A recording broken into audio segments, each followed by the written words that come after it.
तो अगर तुम्हारी मर्जी के बिना पत्ता नहीं हिलता तो फिर ये जो दुनिया में इतना अन्याय है, दुनिया में इतनी भूख है, इतनी बीमारी है, इतनी मजबूरी है, इतने बलात्कार हैं, इतने हत्याएं हैं, ये इसके सामने हो रहे हैं। ये चाहे तो रोक सकता है लेकिन ये होने देता है।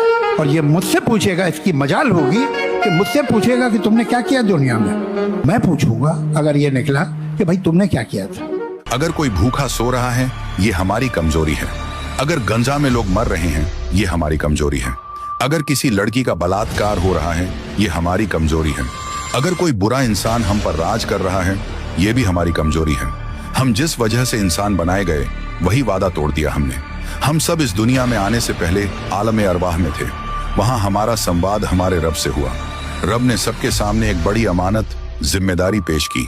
पहाड़, आसमान और जमीन सब डर गए लेकिन इंसान ने हाँ कर दी। कुरान कहता है निस्संदेह इंसान जालिम और नादान है। सूरह अल-अहज़ाब 33-72। वो जिम्मेदारी क्या थी? गरीब को सहारा देना, अनपढ़ को पढ़ाना, बच्चों को इंसानियत सिखाना, औरतों की इज्जत करना, बलात्कारी और कातिल को सजा देना, ज़कात देना ताकि कोई भूखा ना सोए, बराबरी और इंसाफ से समाज चलाना, और अगर कोई जुल्म करे तो सब मिलकर उसके खिलाफ खड़े होना। यही थी इंसान की असली ड्यूटी।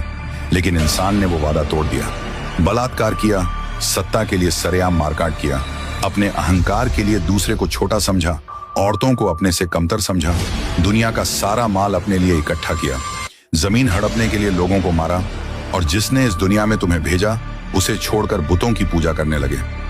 रब ने हमें याद दिलाने के लिए 1,24,000 नबी और किताबें भेजी, लेकिन हमने नबियों को कत्ल किया, किताबों में बदलाव कर दिया, आखिरी नबी मोहम्मद सल्लल्लाहु अलैहि वसल्लम और कुरान को भी झुठला दिया।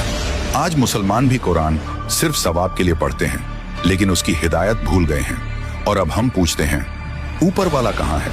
असलियत ये है कि अगर कोई भूखा सो रहा है ये हमारी कमजोरी है।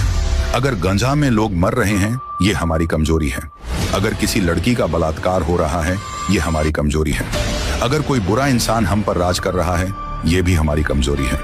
कुरान कहता है अल्लाह किसी कौम की हालत तब तक नहीं बदलता जब तक वह खुद अपनी हालत न बदल दे।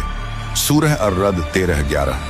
बुराई ऊपर वाले की वजह से नहीं है, वो तो हमें बार बार रास्ता दिखा चुका है। बुराई इसलिए है क्योंकि हमने अपनी जिम्मेदारी निभाना छोड़ दी। पर इन गुनाहों का हिसाब होगा। अगर आप भी चाहते हो कि ये पैगाम हर इंसान तक पहुंचे तो इस वीडियो को शेयर करो